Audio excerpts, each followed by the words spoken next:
Welcome to Passion for the Pastime, where baseball lives 24/7, 365. Catch conversations with beat writers, broadcasters, current and former players of all levels. Now here's your host, Walter Ika Balsetta. Whoops, I fumbled. I got to get out of here. Walter Ika Balsetta.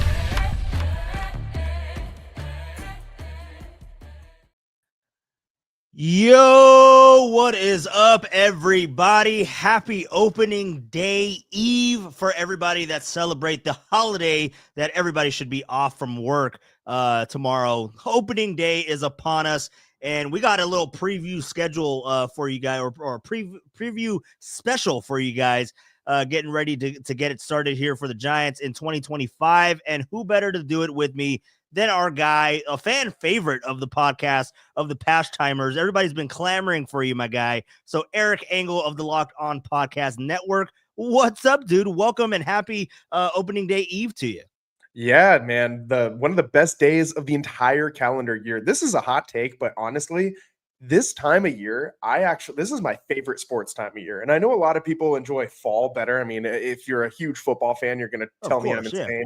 But the start of baseball season, it's just so special to me. It's just it's the best sport because it's like the companion sport. You know what I mean? Every day, any time of day during baseball season, you flip on the TV, especially on the West Coast, and get a game. And it's just there with you through almost the entire year. Plus, we got March Madness, and I love March Madness. It is one of the best, if not the single best sporting event in all of sports, in my opinion. Like just everything about March Madness is awesome because anything can happen. And that is the same vibe that you get from opening day in baseball season. Anything can happen. Who knows? The Giants might win 162 games and win the West. It could happen. It could happen. All right. Calm down a little bit. We'll get our win predictions for sure. Yeah, the Dodgers can go and win every single game this year because that's what they've done so far to date. But anyways, we'll get our predictions here for the San Francisco Giants going into 2025. Who the Elliot Ramos of 2025 will be, your players to watch for, the players you're most excited for. We'll definitely get into that really quickly, but going out to the YouTube chat because we always appreciate the faithful here in the Passion for the Pastime Network. Rock a New Era. How long was your drive back home? Fun fact: when you go to the city and you're going to be there for a while, you don't drive. You take BART. So I was able to get back home at a reasonable hour, but I appreciate everybody for having their notifications, everybody for stopping by to the podcast today to kind of join in the festivities of what is going to be opening day tomorrow. A lot of fun stuff for the 2025 season, and you guys have your notifications. Now we're here because we've been talking about it all off season. I think even the last time that me and Erik talked about the Giants and what our expectations are and what our predictions are going to be. This is the prediction show. We are going to go out on a limb on what we think is going to happen with this San Francisco Giants team. We've heard all the projections of Pacoda standings. I think Pacoda has the Giants at 77 wins, I think was the last time that I saw it. I think that's a little low. Vegas, I believe, has the Giants at 79.5. So let's just start there, Erik. Let's start there with the big nugget. Everyone has a number. People are saying 89. Greg Papa on the round table today at the Presidio. It was a fun time if you were able to get out there. Pat H, I saw Pat H out there, and Juan was out there as well. 415 West was out there. He's probably still getting after it at the bar right now because he was he had a couple of beers in him by the time that I left. But everybody's throwing out their win totals. Everyone's saying, 88, 85, 86. Where do you have the Giants, Erik? What is your win total? And do the Giants, a follow-up question, do the Giants need to make the playoffs for this to be a successful 2025 season? First one under Buster Posey. Well, I'll get to the second part of the question in a minute. I think that's a little bit more complex than the first part of the question. But I think that, last year I was pretty optimistic. I thought the Giants would end up around 89, 90 wins last season at the start. And obviously I was very, very, very wrong. I'm thinking like 84, 85, Rock and New Era. I see put up 84. I think that pretty much hits the nail on the head. I really do think that the Giants are going to be an over 500 team this year. They're better than they were last year. They're a lot more healthy than they were last year as well. Even coming into the season, it seems like they're a little bit better off. Obviously, some Encarnacion, his injury is that's a bummer. But I mean, That's a brutal one. That's a brutal one. He was someone who we had kind of talked about the last time I was on the show as kind of like an X factor for this team this season. Yeah. So that's going to be something that they have to pivot. But I do really like what I'm seeing from the Giants' young pitchers, especially Landon Roop, who I do have to give you credit, Walt. You were the first guy, even when we were still both working at KMBR, before anybody else at KMBR even brought up the name Landon Roop. I don't even think Brian Murphy knew who Landon Roop was. And you were sitting there saying, this guy is going to be a dude for the Giants. He might be the best of the pitching prospects. Even when everyone was super high on Carson Wisenhunt and all these other dudes, you were the one guy on Landon Roop. It took me a little while to come around on him. But honestly, dude, after seeing how gritty, I feel like is the right word to describe him. And, I mean, he can get those ground ball outs, but he can also reach back and get you a strikeout when he needs it. And he just seems to have a little bit more of a pitcher's mentality than a thrower's mentality. We talked about that a lot last time I was on the show as well. And lo and behold, he ends up winning that 5th starter spot over Hayden Birdsong.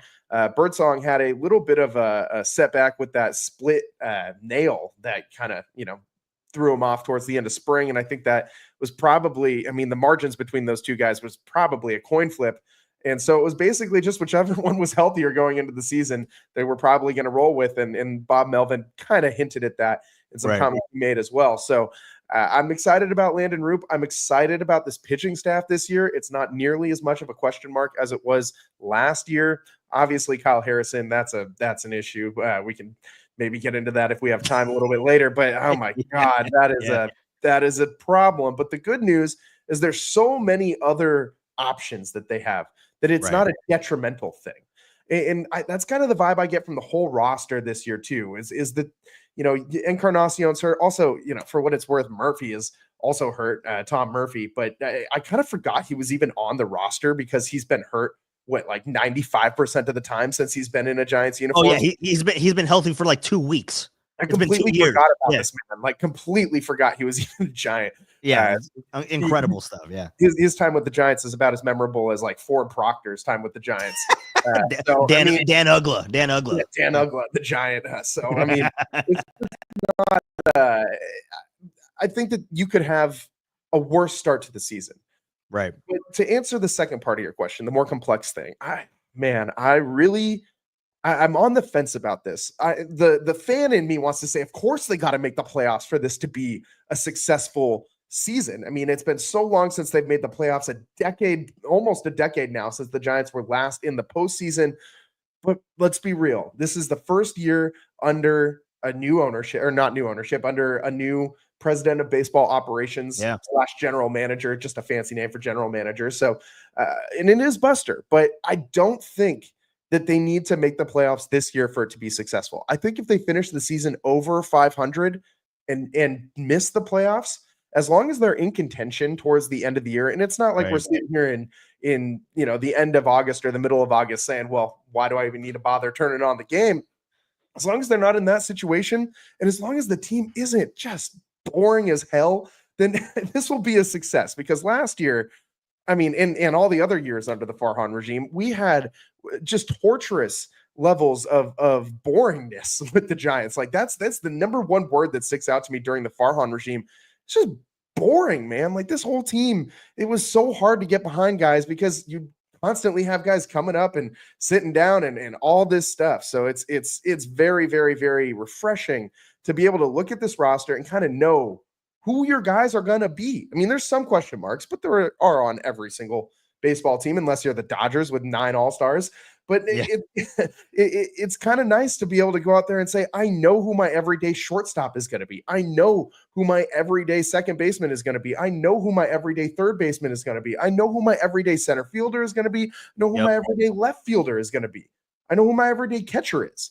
There's only really 2 positions on this Giants team that you still kind of wonder, like, yeah, it's going to be Lamont Wade and Wilmer at first, but who's really going to rise to the top? And then right field, I think, is still, the outfield rotation. Obviously, it's going to be Yaz, but I think Matos is going to mix in there. and so on and so forth with all the other pieces they have. Grant McCrae being sent down. I did really like Grant McCrae, wanted to see him get a little bit of a start to the season out there, but yeah, I think he'll get more work in down in AAA than he would have with the big league club. So a lot to digest with this Giants season. I'm just ready for some baseball, man. Yeah, dude. No, I mean, now we're getting into, I mean, we're doing the prediction show and we're getting into like what this season can be, but the excitement is now we start to talk about actual games. Now we're not talking hypothetically anymore. Right. And the big thing is, I think where a lot of people get lost in, and I saw Rockin' and yesterday, I believe that when we had the roundtable with Just Your Opinion Man podcast with me, Derek, Papa, and Stephen Langford, when we were talking about it, and he gave his prediction of 84, he popped it up here in the YouTube chat. I think where a lot of people get lost in the number, right? I mean, it's always fun. It's always fun. How many games are they going to win? What's the over under? Like, it's always a fun thing to talk about, right? But I think what we all have to take note of in this time period of Giants baseball is not necessarily the win total. It's how they get to that final number. How do they start? How do they finish? How do they go through the lull of what is the June swoon? Like how do they go through these different time periods of a 162 of a Giants baseball season, right? I mean, I think that's in and of itself a bigger thing to look at when you're looking at it. Just how they end up getting there. What's I mean, do they start out hot and then they kind of fizzle out towards the end? Is that a success? Probably not. That means that maybe something else needs to happen on the back end. Maybe that's something with Bob Melvin, right? What if they kind of stay, 500 for the first 2 months and then they kick it into gear and then these guys start producing, right? And what if that gets you at an 84 or an 83 win, but you see the progression of what it was at the beginning of the year versus what it finishes out at the end of the year. So again, yes, would we want to see, there goes 415 West. I know he's getting after it right now. And Mike was out at the Presidio as well. I want to acknowledge Mike, got to say hello to him as well. But as we're talking about this win total thing, right? I mean, you said, what was your number? You said 85? I'm going to go with 86. I just want to be different than Rock and New Era. So I'm going to go 85. 85, 86 range. I'm kind of within that range as well. I might go a tick higher and go to 87. But again, it's how they get to 87. How do they finish out this year? And not even how do they finish?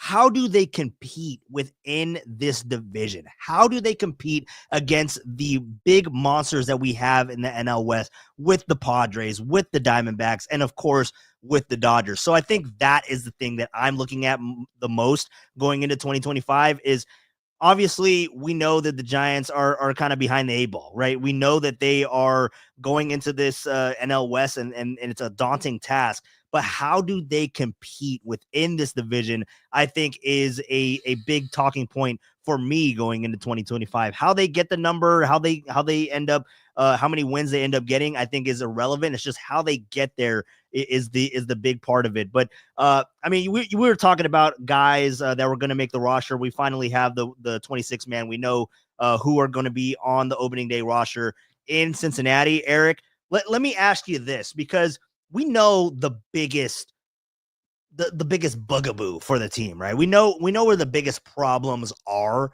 and that is first base and right field. Putting that aside, who do you have the most concern in going into this team, being that obviously everyone else that has their everyday role, they're going to assume to be everyday players for the San Francisco Giants in 2025. Who is the guy that you're kind of looking at and you're just like, I don't really know about this guy. I have my reservations about this particular person on the 26 man. So it's a combination of two guys, and it's the first base position as a whole. It's Lamont Wade Jr. If you could combine Lamont Wade and Wilmer Flores into one player, you might have an actual real first baseman. I mean, if they could, the one issue with obviously both of them is neither one has put together a healthy season recently. I mean, Wilmer had a phenomenal season the last time he was actually healthy. But really, if you look at that season as well, it was really a phenomenal half of a season. Wilmer didn't really tear it up the whole year. He just had such a hot streak during that last healthy season that he had, that he was able to make the whole season cumulative numbers look pretty good. But I am concerned with just the lack of a stable lower half of either guy, Lamont Wade or Wilmer Flores. I mean, neither one is very nimble at this stage of their careers. Wilmer obviously has a little more power, but doesn't make as good of a contact or get on base nearly as well as Lamont Wade does. But defensively too, neither one really jumps off the page at me. I mean, I think personally, I really miss Brandon Belt, and I know that it's going to piss off a lot of Giants fans, but I genuinely miss Brandon Belt at first base. I mean, there was not a ball in the dirt that guy couldn't pick, and that matters, man, especially when you're trying to win on pitching and defense. You need someone at first base who can just have just a vacuum for a glove. Neither one of those guys has that. So I am very concerned about the first base position as a whole. If Lamont Wade can stay healthy, he's pretty good at, getting on base and all that, but he's definitely not the same guy he used to be. Like, watching that guy try and take extra bases right now, like, I very vividly remember I think they were playing Cincinnati, if I remember correctly, last year. It was when he came back, probably a little too early from that hamstring injury last year. And he just smashed a ball into the gap. It took the outfield for what felt like 20 to 25 seconds to get the ball back into the infield. They almost threw his ass out at second base. He had to slide in under the tag. I was like, it was bad. Confident. I mean, he was so slow that I confidently believe you or me could have beaten that. He could have gotten 100% faster than Lamont Wade did. Like, I would have been on third, bro. What do you mean? I would have been on third. I might have had it inside. I might have had it inside the Parker. You know what I mean? Calm down. The Peruvian Flash over here. I mean, it's but Lamont Wade he's never been a big home run guy. Obviously, the Giants are going to be searching for those extra base hits up and down this roster. Is the number one thing that they are going to be missing. A lot of guys who can get on base, not a ton of guys who you're looking at that you're going to be confident that they can drive those guys on base in. And I think Lamont Wade fits perfectly into that category. Wilmer, I have a little more faith in with the bat. But, I mean, defensively, I think I'd give Lamont the slight edge to Wilmer. So, I mean, both guys just give you pieces of what you want, but neither one gives you the complete package. And I think the Giants are going to honestly struggle with that all season long. I do not see a clear solution to this. I would have loved to see them go sign even like a Carlos Santana in free agency to go shore up that first base position. Obviously, they were focused on other contracts, and some other guys got signed in the meantime. So they weren't really left with a whole lot to work with by the time that they were able to kind of look at first base free agents. So, and ultimately, we all know you're just biding time. Excuse me, you're just biding time for Bryce Eldridge. And for sure. Yeah. Maybe he comes up this year. Maybe he does. I think there'd be a long shot, but I mean, if he keeps progressing the way he has been the last couple of years in the minor leagues, he's going to be, I think the Giants will at least give him a very, very solid chance to come up when the rosters expand later in the season. It's definitely a holding pattern for Bryce Eldridge, right? I mean, there was all the talk. He hit the home run early in spring. That was his only thing that he ever did at spring training at Major League camp, and then he gets optioned out to rookie camp or minor league camp, whatever it was that it's called in Arizona during spring training. But we're in a holding pattern. Going off of that really quickly, and I'll give my selection on who I'm most concerned about. Lamont Wade Jr. is interesting, and I popped this up because Otis brings up a good point, right? It's that I'm not sure how long Wade in the leadoff spot will last. Yes, he gets on base, but he doesn't have the speed. I would counter that, Otis. I would say that he does have deceptively quick feet, right? I mean, he could move around the bases. The problem is the more that he gets on base, this is like a catch-22. The more he gets on base, which is great that we want him to have, the more he's susceptible to injury, right? Because that is something that has always happened. He has the most unhealthy lower half of his body of anybody on this Giants team. So it's going to be really interesting to see how they manage that. And the injury that you were talking about with Gerardo Encarnacion, that makes it a little bit more interesting, right? Because you figure with that DH spot now open, does that mean that they go to Lamont Wade Jr. more in the DH spot when they go against a lefty? Like, is that a guy that they go to? Are they going to go to Christian Koss, who made the opening day roster? Like, what is the combination going to be in the DH spot? I know that Bob Melvin's going to use that kind of as a position that's going to be swapped out, kind of a revolving door to get guys some rest and all that kind of stuff. But it does make it interesting to where they could use Lamont Wade Jr. in that aspect. If they're going against a lefty, they get Wilmer Flores in at first base, but then they have Lamont Wade Jr. as the DH spot, right? So it's going to be really interesting to see that and how they manage that, because as we all know, Lamont Wade Jr., the more that he is exposed, the more that he's out there running the bases. And again, we love that he gets on base, but the more that he's out there running around and the more that these guys are trying to hit him in, it becomes a very slippery slope when it comes to Lamont Wade Jr. and his health, because I do think, going back to Otis, I do think that Lamont Wade Jr. being the leadoff guy is a huge part of this team's success. If he can start the train moving, like he gets on base, then you got Willie Adames, then you got Jung Hoo Lee, then Matt Chapman, and then there's the train of bats just continue. That's how it gets started. That's how it gets rolling.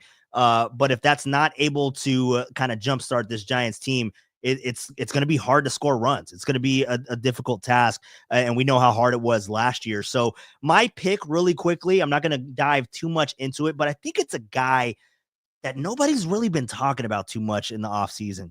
And I think that it's Patrick Bailey for me, because Patrick Bailey is a guy that he's not somebody that's out. He's not somebody that is, fighting for a job. We know that he's the opening day catcher. We know that he's the backstop. We know that he's the primary. But how does he build on the past couple of years where he hasn't been able to be the consistent guy behind the plate? You know what I mean? Like, how does he condition himself to last throughout 162? That's my biggest thing. Because I mean, all these other guys, they have question marks, but we know about those. Like Tyler Fitzgerald, can he handle second base? Defensively, can he handle the his strike zone? Elliot Ramos, the same thing. How does he build off of his all-star campaign of last year? Jung Hoo Lee, I mean, also, like, there's questions all around, right? I think the only question that you don't have on this offense is the left side of the infield, is Willie Adames and Matt Chapman. But I feel like people are talking about those other guys. Nobody's really talking about Patrick Bailey. I think that the assumption is that, oh, well, he's the guy. He's going to be there. So what happens if he does break down again? Like, we're gonna really have to sit there and watch Sam Huff for 30 games. You know what I mean? Like, I don't know. It's gonna be really interesting. That's a position to where, and also, if he's not on this team, if he's not healthy and he's not out there with regularity, that affects not only his spot in the lineup, not only how games are called and the defense and holding runners. That affects the starters too. So I think that's more than all those other things. It affects how guys are pitching. A huge thing to this team, which I think that many people are considering the starters or the pitchers a strength of this team, which is going to be the next talking point, Eric. Going into 2025, I think we've always talked about pitching and defense, but is there another aspect that you're looking at that is a strength of this team, or are you going chalk, or are you just going with the pitchers? And if you do, who is the main strength of this team if you had to narrow it down to one guy? Well, I think that the strength obviously is still pitching. The pitching should be the strength of this team, and it's obviously going to all start with Logan Webb, who's just the anchor of this team and of this pitching staff of the entire. I mean, he's the veteran in the room now, which is kind of wild to think about. Like, Webby is the vet who's teaching everybody else what to do. I mean, you got Verlander in there too, but as far as guys who have been with the organization for a while, like, it's Webby. Webby is the ambassador for this team, and he's kind of the guy who's going to be showing all these other guys the ropes, as well as Verlander. But I really think Logan Webb needs to have, I mean, like probably finish in the top 3 or top 5 for NL Cy Young voting if the Giants are going to be, winning these 85 to 87 games that you and I think that they can get to. But the other part of this, which I do think is a strength for this team, I think that they really came around towards the second half of last season, is the bullpen, which is weird to say because with Camilo Doval collapsing, the rest of the bullpen kind of elevated themselves. And I mean, you got Ryan Walker, who's just got the nastiest slider in the world. And you got a bunch of other young dudes out there who look pretty good. I mean, I liked what we saw from Randy Rodriguez at times. I really loved Eric Miller last year. I really, really, really loved what we saw from Eric Miller. I don't think he got nearly enough credit. Obviously, hard to give credit to a non-closer on a on a mid team that's kind of middling around the bullpen. But this was a guy who got sent out there for mop-up duty time and time and time again and looked great. I mean, it really, really looked great. He had a couple blow-up starts early in the season, and then after that, or a couple blow-up outings, I should say, early in the season. But after that, he locked in, man. Like, I really liked what I saw from the Giants bullpen last year, and I think that they're going to take another step forward this year. It's going to be interesting to see Birdsong coming out of the bullpen. This is something you and I talked about the last time I was on the show. Yeah. I did not see Birdsong making the bullpen. I did not see him as a bullpen guy. I was shocked. Yeah. I'm really, really surprised about that. And I'm curious to see how he's going to perform out of that spot. So it'll be interesting to watch. But the one guy, if I had to just really quick here, make one declarative, like this is probably who the pitching hinges on the most, it's Robbie Ray. If Robbie Ray is bad this year, this Giants pitching staff is going to be bad. Like, they're not going to be a very formidable starting pitching staff. He returns to, I'm not going to say Cy Young form, but even like anything that resembles that, the Giants are going to be a pretty solid starting pitching staff. I mean, you know what you got with pretty much everybody else.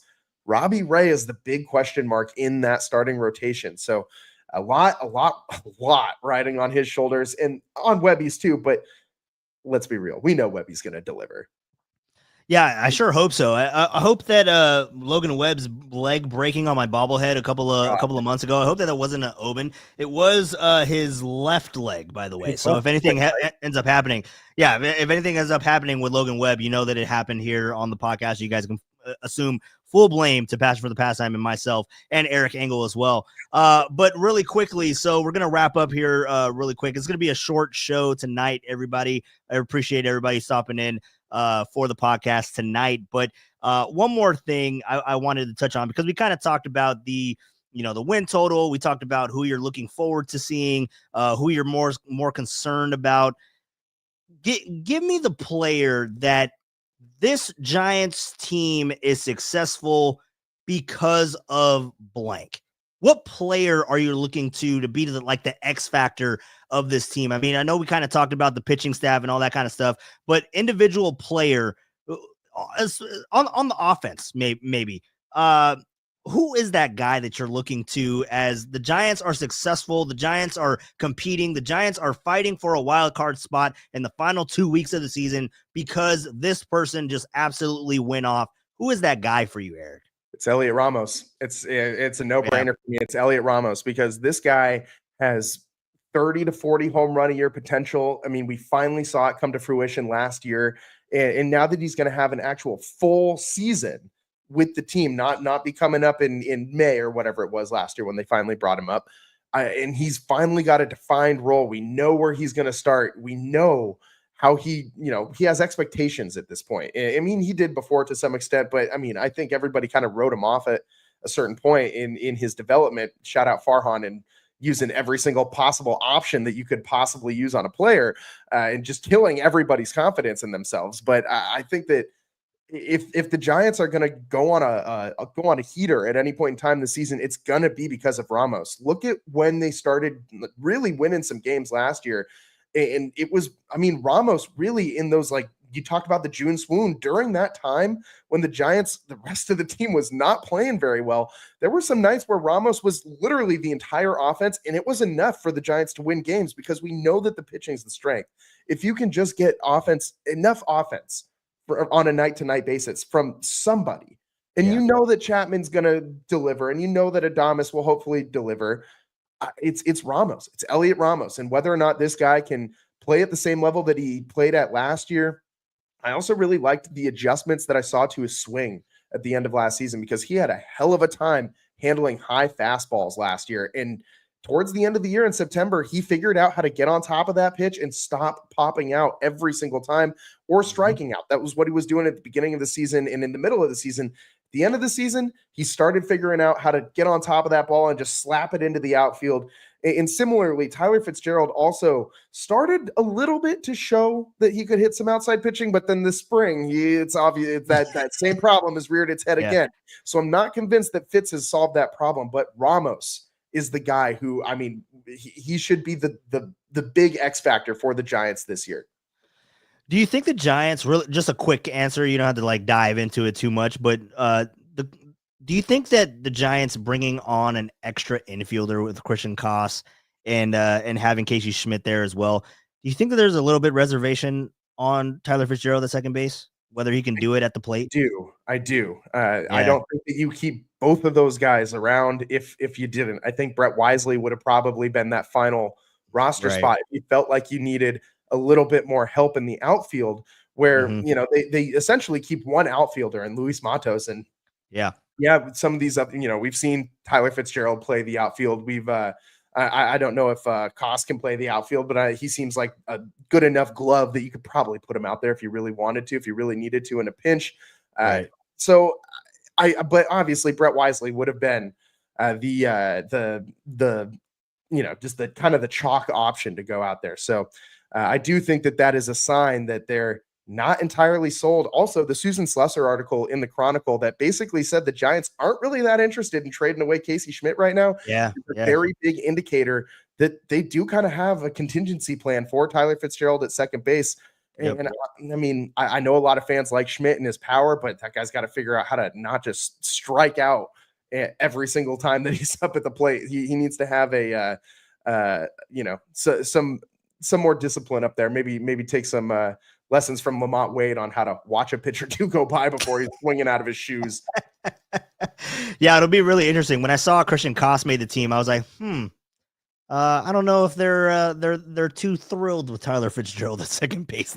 That's how I took that. I just wanted to get your thoughts and seeing that we're on the same wavelength. I'm not that crazy. All right. So going back to what we were talking about on the player, the Giants' success, I think that this year, I mean, obviously we can talk about the pitchers, we can talk about the bullpen, but the sexy pick for me is Jung-Hoo Lee. Which by the way, I mean, we didn't even get into it. We'll talk about it when they officially unveil those unis. Oh my God. But the 51 in center field, bro. Now we'll talk about it another day. We'll save it for another day because I wanted to load it up because I think, damn, we buried the lead on that. Fantastic unis. I'm going to have the last say on that, Eric, but we'll talk about that another time. But Jung-Hoo Lee. I can't wait for those chances to come back to the ballpark. But I think that a lot of the success, if the Giants are going to be successful with their offense, it is around that man. It is around Jung-Hoo Lee moving the pieces, driving in runs, stealing bases. I mean, we're talking about Tyler Fitzgerald and what he can do at the plate. He has aspirations of stealing 30 bases. So does Jung-Hoo Lee. I think that is something like a talking point amongst the Giants organization and amongst this coaching staff with their team, in that they're going to try to get creative to score runs. And I think that a lot of that has to do with not only guys getting on base, but a lot of it has to do with hit and run action with Tyler Fitzgerald, but especially Jung-Hoo Lee, who is assuming that number 3 spot in the lineup. So I would put a lot of and also, I mean, hey, he's getting paid like a superstar.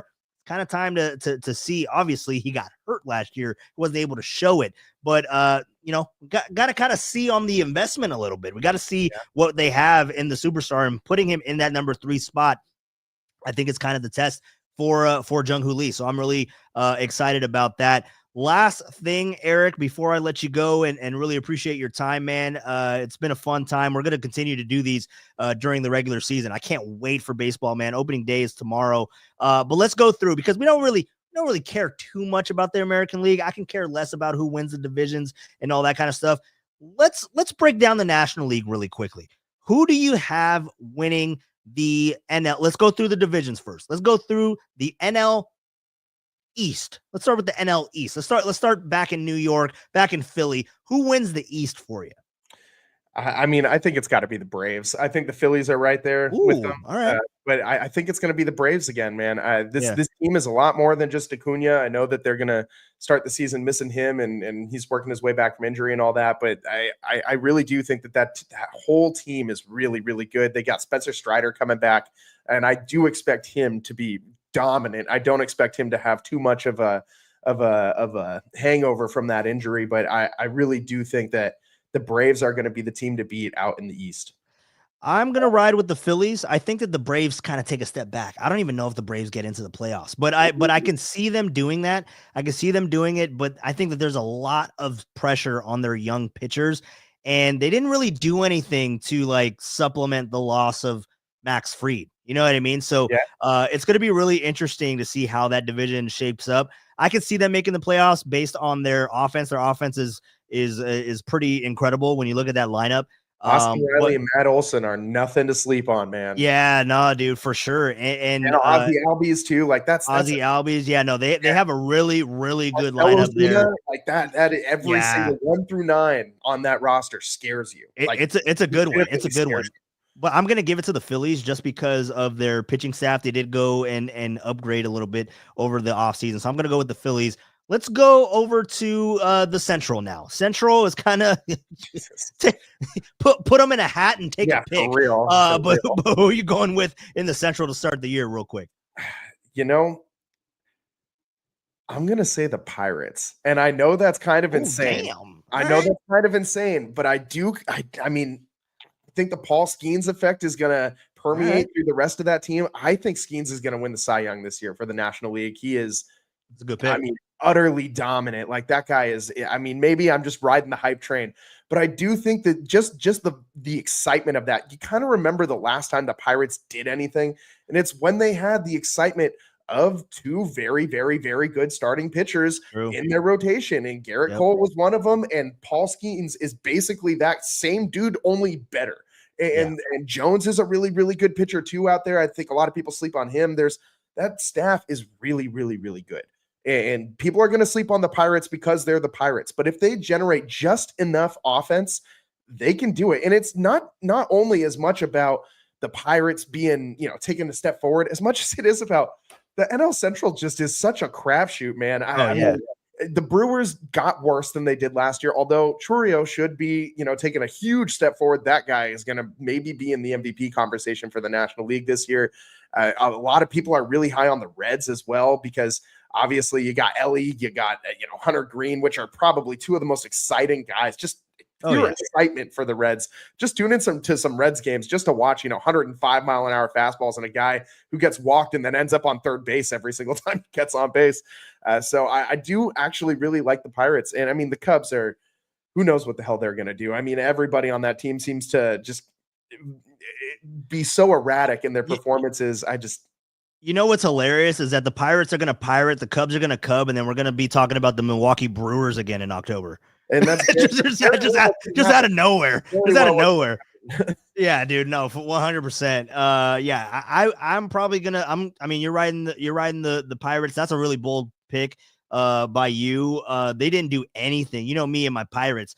They didn't do anything to improve their offense, and you got those 2 guys like you were talking about with Jared Jones and Paul Skeens, which Jones is dealing with some elbow soreness, so hopefully he's not out for a long period of time. I saw 415 West put it out there that he's out for 6 weeks starting the year on the IL, so hopefully he's not out for too much longer than that with the elbow soreness. So that can definitely derail their seasons a little bit. But if I'm going with a winner in the Central, I'm going probably with the Cubs. I'm going to ride the Cubs. But again, Pirates are going to pirate, Cubs are going to cub. It's going to end up being the Milwaukee Brewers. So last thing, real quick, is the West chalk? Is the West chalk? Is it going to be the Dodgers so we can just move on with our lives? At the top, it's chalk. But let me tell you, I think that the Diamondbacks are going to take a big step back this year. Maybe not a big step back. A step back. I do think they're going to backslide. And I know that they added. I know who they added in the offseason. Yeah.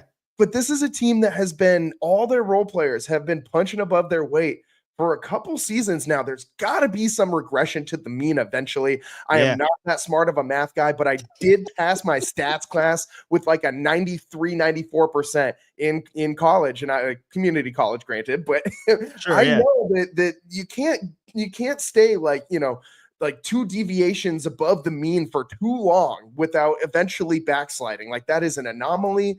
And I do think the Diamondbacks, although they did seemingly improve their roster, Yeah. I think that, losing Christian Walker is also something that people don't really talk about, but that guy was dominant with Arizona. And I think He's gonna tear it up in Houston. I think that ends up hurting them. So He's I gonna think tear it up in Houston, dude. I'm telling you. I think he will too. And So real quick, because you're talking on the next thing. You're going chalk with the West. So you're kind of down on the Diamondbacks. Are they a playoff team? Are they one of the 3 wildcard teams in the West, or who are your 3 wildcard teams? I don't think that the Diamondbacks make the playoffs this season. Damn. I think All right. that you're going to have bare minimum 2 teams from the East. You might even, or in the playoffs, you might even have 3 total teams in the playoffs, not in the wild card. Just like that, the wild card teams out of the East. If I'm picking the Braves, would be, I think whatever team doesn't win the East between the Braves and the Phillies, the other one's for sure making the wild card. That's the next best team that doesn't win a division. In my mind, I don't think you can sleep on the Mets either. Obviously, they added Juan Soto. We didn't even discuss that at all, but I think that that's impossible to ignore. I think the Mets are going to be right there, and I think it comes down, honestly, to between the Giants and the Padres for that final wild card spot. And I'm not entirely sold on the Padres. Like, they've been underachievers for a while. They're kind of injury prone with all these different guys that they have that seemingly always get hurt. And I mean, who knows? Maybe they're still having to take out loans to pay these guys, and they're going to have to trade somebody mid-season. I really don't expect Dylan Cease to finish the season in a Padre uniform. I really don't. I think that he ends up moving on somewhere else. And I think that kind of opens the door for the Giants to maybe slide in as that final playoff team. But I think they will have to be, I think that the difference between our 2 win totals, me saying 84, 85, and you saying about 87, that might be the difference between the Giants making the playoffs and the Giants missing the playoffs. Yeah, I mean, so to chalk it up, you have the Mets potentially getting in there. You have maybe the Braves getting in there as well, and only so Diamondbacks won't be in there. Padres maybe won't be in there. You got the Giants making the playoffs. Is that what I'm hearing from you? I got the Giants at least contending for that final wild card spot. We're going into the final 3 weeks with hope. That's what you're saying. They will. I think that they will. And for me, that would be a positive outcome for this season. That would be the best case scenario for this. Well, best case scenario is making the playoffs. Best case scenario. Best case scenario is winning the World Series. But I mean, we're not going to say that. Yeah, I said best case scenario, not full on, pipe dream. Like, pipe dreams. Down the crack pipe a little bit. What's in your pipe there, Eric? Huh? What are you talking about? For a while, it's been empty, man. I'm going on like almost a month with no 420isms in my life. So wow, look at my guy. Look at my guy getting sober. I needed to take a break. And I realized that it wasn't, I'd sit there and just, sit there for a half hour to an hour trying to feel something and just continuously reloading the bowl and just nothing was happening anymore. I was like, okay, well, I'm just damaging my lungs at this point. I need to take a break, knock that tolerance down a few levels and maybe just stick to some gummies. You know what I mean? So got to get the lungs healthier. 415 West, he can do the smoke, and I'll take the gummies. Honestly, dude, I was snowboarding, shocker, up in Colorado, and I was at the peak of Winter Park, which is like 15,000 feet. And in between every single word, while I was sitting down, not doing anything active at all, I was having to take a big breath in between everything I said. And I was sounding like that, just trying to have a normal conversation. I was like, man, I gotta make a change here. So we're on. Well, chat. We got to break it to Eric. We got to break it. We got to break it to Eric, chat. That's what happens when you eat too many cheeseburgers. All right, so we're gonna get on out of here. Eric, I really appreciate you stopping by the podcast, man. It's always a fun time talking baseball with you. We got baseball back. Opening day tomorrow. Happy opening day to you. If I don't talk to you tomorrow, but I'm sure we'll be in the text thread. We'll be talking about everything. What do you got coming up tomorrow? Because you got locked on. Now we're going into the Giants season. You're going to be doing a post game show.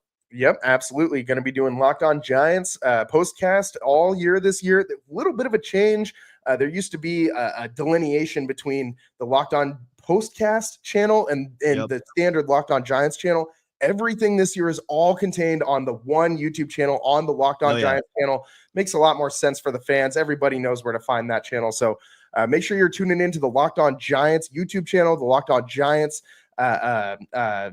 podcast, wherever you're getting your podcast, Spotify, Apple, whatever. It's all, wherever you get them, it's there. And so make sure that you're tuning in, and we'll be coming to you live after every single game, or the vast majority of them this year. And we're still going to be doing Warriors too. So I saw in the chat earlier the mention of the Warriors backsliding into the 7 seed. Oh man, zero margin for error for that team in the final 10 games of the season.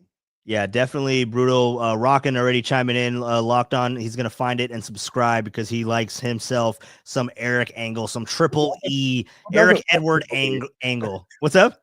So who doesn't love Triple E? Yeah, well, I mean, it's an acquired taste. It's an acquired taste, which I think 45 minutes of it, I think that I've reached my limit. I think I'm done with a Triple E on a Wednesday. That's what the KMBR brass told me too. All right, Eric. Well, I appreciate you, man. I'm going to be doing some post games as well, but I promise I won't interfere too much with your broadcast that you're doing as well. It's not going to be it's not going to be as frequent. We're pretty much going with the schedule of things and how things line up with my everyday life. So it's not going to be every day, but tomorrow, for example, we will be doing a post game show because I will be starting the game and on the board for John Miller and Dave Fleming at the Sports Leader. So we'll be doing a post game show after that. We'll probably start it at like 4:00. We'll probably do that tomorrow. You're telling me you're taking a page out of Greg Papa's book? It's all about me. All about me, motherfucker. All right. On that note, I'm going to get on out of here. Eric, really appreciate you, man. It was a fun time. I look forward to talking some Giants baseball with you throughout 162. It's going to be a fun year. I think that this team, I think Robert popped into the YouTube chat earlier saying that this is going to be a surprise team for the Giants. I think that this Giants team is going to sneak up on a couple of teams and make some noise this year in the National League. So we'll have to see how much noise they're going to make, but I think it's going to be a fun year at the corner of 3rd and King. So it's going to be a fun time. Eric, really appreciate you stopping by, and everybody else on the YouTube chat. Otis, Mike, Val, 415 West, Rockin' New Era, EB chimed in. Robert was in here. I think we had AJ in here for a little bit, but really appreciate everybody stopping by and checking in on the YouTube chat. We'll be back at it again tomorrow. Like I said, we will be doing a post-game show. No pre. We'll be doing a post-game show after opening day starts. Logan Webb on the mound, Hunter Green for the Reds in Cincinnati. Going to be a fun time. Baseball is back, and I can't wait to break it down with all you guys. So Eric, everybody in the chat, really appreciate you guys, and we will talk to you next time. Peace.